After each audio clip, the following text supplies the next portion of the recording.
muito antes de Annabelle, O Silêncio dos Inocentes e A Maldição da Mansão Bly, diversos clássicos de terror assustaram as plateias e influenciam o gênero até hoje. Nesse episódio, vamos conhecer 10 clássicos de terror espetaculares. Ficou curioso? Então não tenha medo, deixe o like, se inscreva and let's go!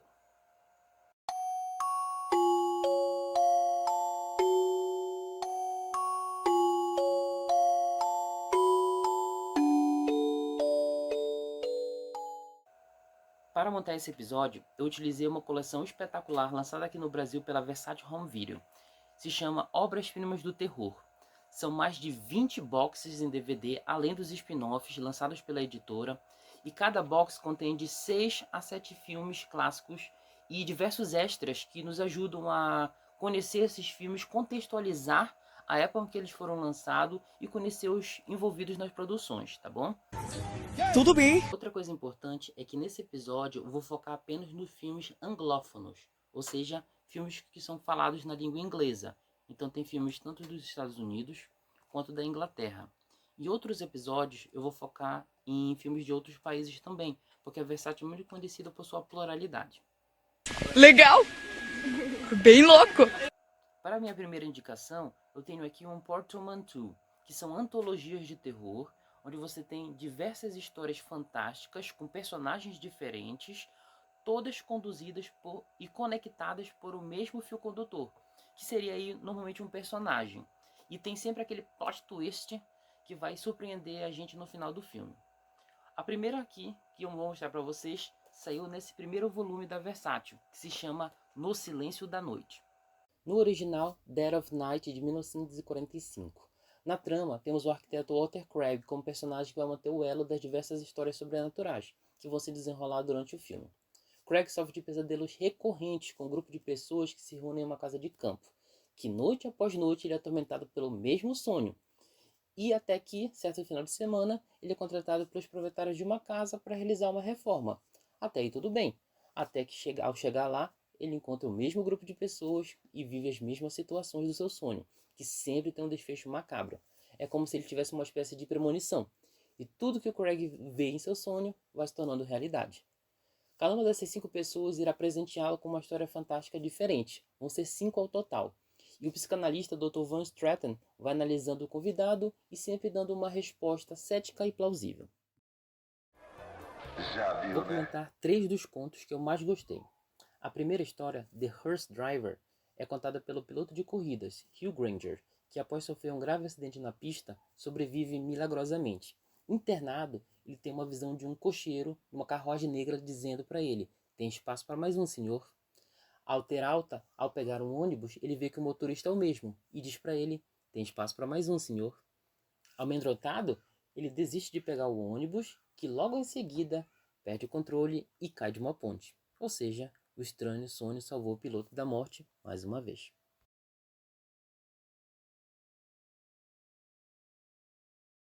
Haunted Mirror é a terceira história contada por John Cortlandt, que compra um espelho amaldiçoado para seu marido, que passa a ter visões e perder a sanidade a ponto de quase matar sua esposa.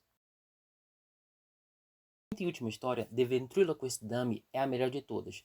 Nós vemos o Dr. Van Straten descrevendo como foi convocado para dar o diagnóstico de um prisioneiro, o ventríloco de sucesso Maxwell Frere, ao descobrir que o mesmo tem esquizofrenia e que sofre de dupla personalidade, dizendo que o boneco é que o controla a sua vida. Dirigido por Charles Crichton, Basil Durden, Robert Hammer e pelo brasileiro Alberto Cavalcante, No Silêncio da Noite vai mudar o gênero e vai influenciar vários filmes, inclusive os filmes de uma produtora chamada Amicus, produtora inglesa responsável por fazer diversas antologias de terror. Além disso, ele também vai influenciar e ser refilmado num episódio da série Além da Imaginação, escrita por Rod Sterling e tendo no elenco William Shatner, o Capitão Kirk da série Star Trek. Ladies and gentlemen, we're certainly glad to be here tonight. Speak for yourself, Turkey. That's Jared. Além do fato de que o personagem do boneco vai ser igualzinho a do Hugo, lá de Gritos Mortais, de James Wan, que posteriormente faria o filme Annabelle. Além disso, O outro filme vai ser inspirado nele, chamado Magia Negra. Filme esse que é a minha segunda edição. Magia Negra, no original Magic, de 1978, foi dirigido por Richard Attenborough, anos antes de vir ganhar o Oscar com Gandhi, e interpretado por Anthony Hopkins, um jovem, mas já genial ator. Hopkins interpreta Cork, que é um mágico amador, tímido e introspectivo, e que em sua primeira noite amadora simplesmente é um fracasso. Passa-se um ano e finalmente Cork se torna um sucesso, graças ao seu boneco, Fats, que é o total oposto de seu ventríloco. Ele é desbocado e politicamente incorreto, e os shows simplesmente lotam, levando a gente Ben Green, interpretado por Burgess Meredith, que 2 anos antes havia feito o treinador de Rock Balboa, achar que é o momento certo de levá-lo para a televisão. De eu ser tão romântico? Não quero saber da sua vida sexual, se não se importa. Fale-nos sobre a sua, então. Todo mundo gosta de histórias curtas. Não encoraje, por favor. Cork fica feliz, mas surta quando descobre que precisa fazer um exame médico admissional, que é algo de praxe para saber se você tem algum problema físico ou mental. E aí o que acontece? Ele simplesmente desaparece, indo para o interior dos Estados Unidos, se refugiando numa casa de campo. Nessa casa de campo, ele acaba encontrando uma antiga paixão da época de escola. E à medida que o filme avança, vai criando-se um clima de tensão cada vez maior, pois nós não sabemos se ele ficou realmente louco ou se existe alguma presença maligna no boneco na qual ele se recusa a largar. Esse filme foi muito antes de Anthony Hopkins vir ganhar um Oscar com O Silêncio dos Inocentes, e saiu no volume 3 da Versace Home Video. Minha próxima indicação saiu no volume seguinte, no volume 4, e é A Filha de Satã, no original Burn, Witch Burn, de 1962, foi dirigida por Sidney Hayers e tem em sua trama o cético professor Norman Taylor, que leva uma vida normal e está prestes a receber uma importante promoção na universidade em que leciona. O campo de estudos de suas aulas de psicologia é exatamente desmistificar superstições. Até que certo dia, ele acaba descobrindo que sua esposa, Tansy, é praticante de bruxaria, que aprendeu a conhecer um feiticeiro em uma viagem do casal até a Jamaica. A Filha de Satã é um thriller interessantíssimo e que envolve diversos elementos do gênero, como bruxaria e seitas satanistas, além de uma crítica social, informando sobre a escala hierárquica nas universidades. Como curiosidade, na versão americana, eles colocaram um gimmick. Gimmicks são aqueles truques baratos para assustar a plateia. E eles colocavam uma narração inicial, colocando uma pessoa entoando um encantamento para proteger a audiência do mal. E falando em gimmicks, nossa próxima indicação, que saiu no volume 6 da Versátil, é do Mestre dos Gimmicks. Na verdade, o filme favorito dele. A Máscara do Horror, no original Mr. Sardônicos, de 1961, foi dirigido por William Castle e tem como figura-chave o Barão Sardônicos, o homem terrivelmente desfigurado após desenterrar o cadáver de seu pai para buscar um bilhete premiado.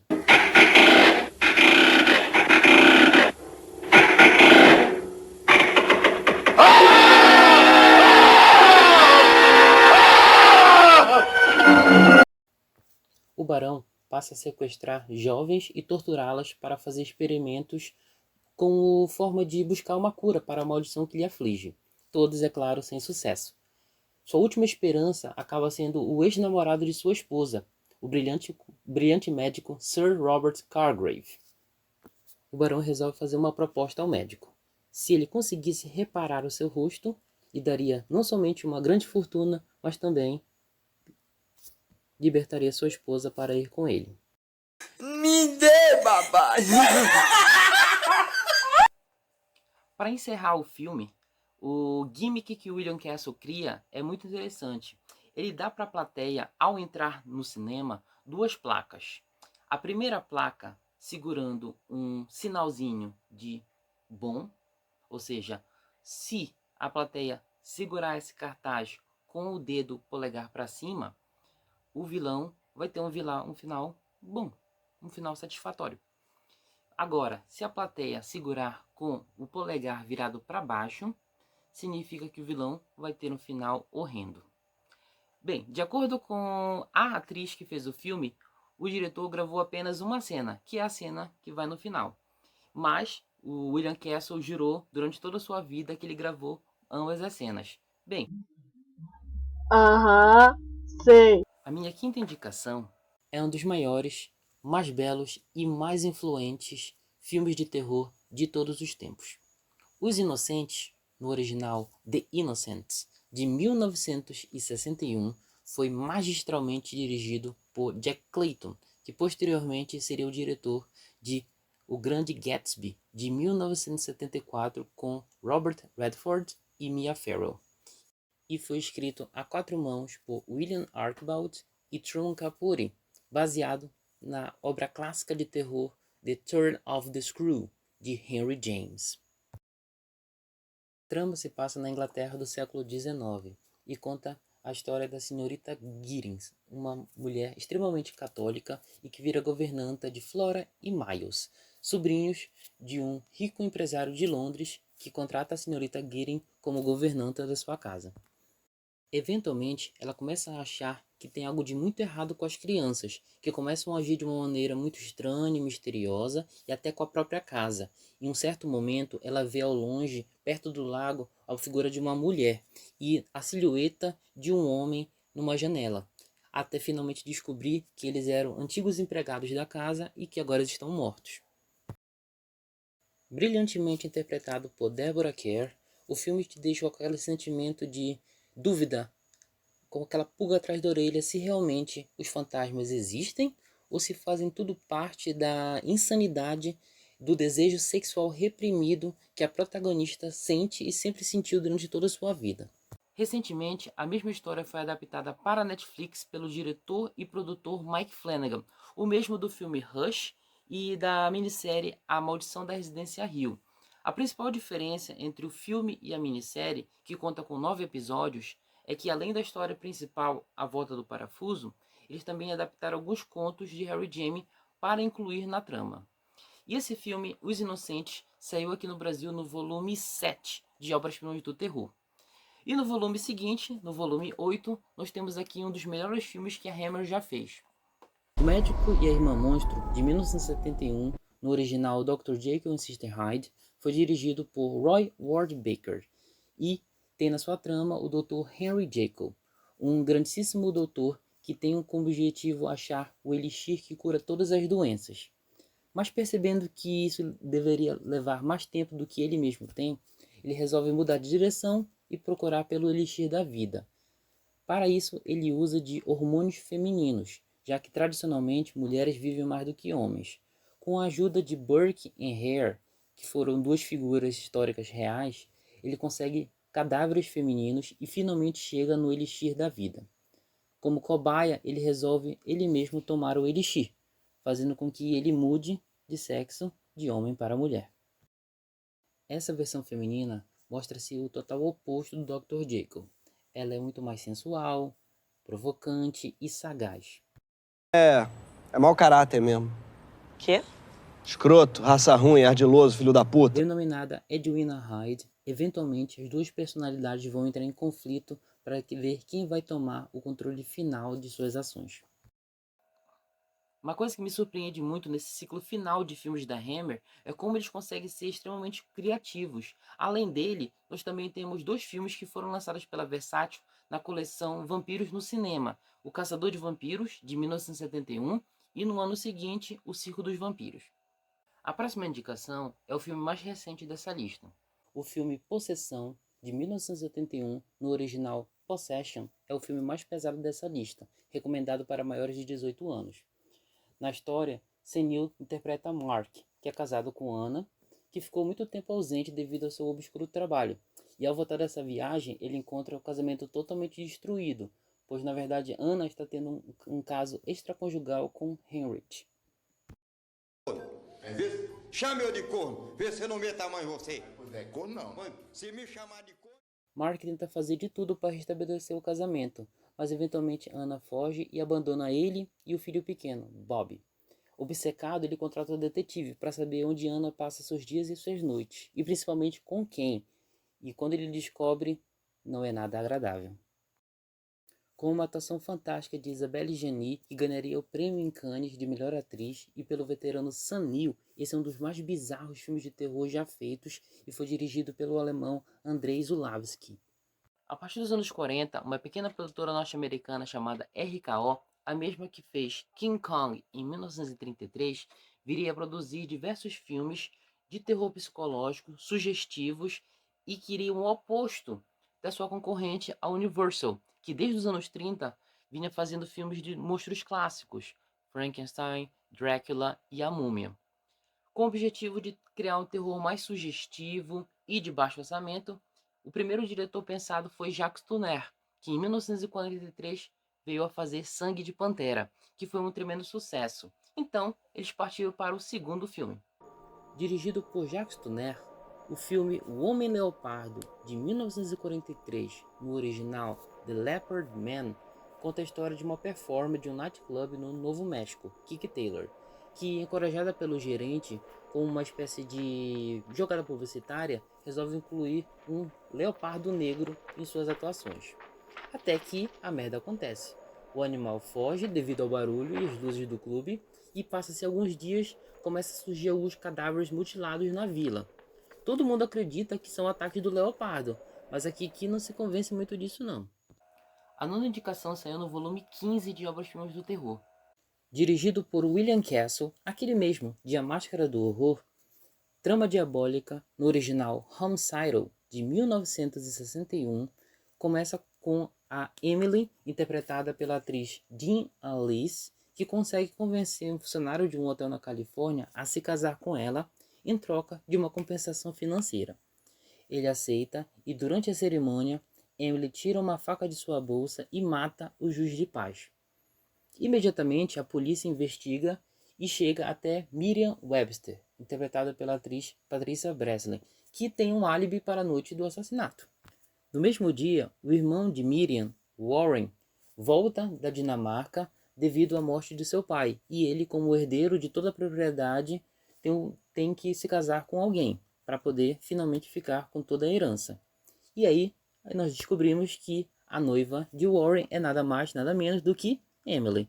Ou será que não? Dessa vez, o gimmick que o produtor e diretor William Castle criou foi o Fright Time, que seria, ele deixou um reloginho que rodava no período final, antes de mostrar o plot twist da trama, onde a pessoa que tivesse com muito medo teria a oportunidade de sair do cinema.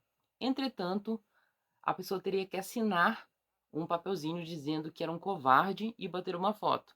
Bem, de acordo com o que todo mundo diz, ninguém ia ter coragem de fazer isso, então todo mundo ficava no cinema até o final para poder descobrir qual era a tão aterradora ameaça e quem era a pessoa que estava cometendo todos os assassinatos.